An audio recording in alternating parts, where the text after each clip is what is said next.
অনেক সময় মানুষের মধ্যে এমন ধরনের চিন্তা চলে আসে, যেমন সৃষ্টিকর্তাকে নিয়ে গালি দেওয়া অথবা নবীজিকে অপমান করা অথবা নিজের মনের ইচ্ছার বিরুদ্ধে এক ধরনের কুচিন্তা চলে আসা, যার কারণে তাদের মধ্যে নানান ধরনের অপরাধবোধ তৈরি হয় এবং তারা সবসময় মনে করে, আমি কি ঈমান হারালাম?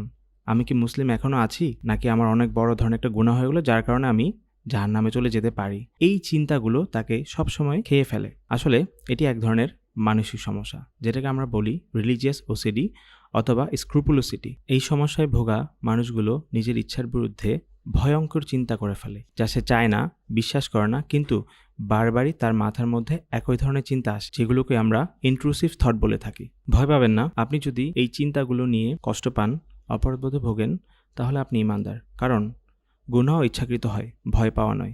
রিলিজিয়াস ওসিডি চিকিৎসাযোগ্য। এতে কাউন্সিলিং, সহানুভূতি অথবা বিশেষ প্রয়োজনে সাইকিয়াট্রিস্টের চিকিৎসার প্রয়োজন আছে। দয়া করে ভয় নয়, সমাধানের পথে আসুন। আপনার বিশ্বাস ঠিক আছে, শুধু আপনার মস্তিষ্ক একটু বিপাকে পড়ে গিয়েছে। আসুন সচেতন হই, ভয় নয়, সহানুভূতির সাথে আমরা পাশে দাঁড়াই।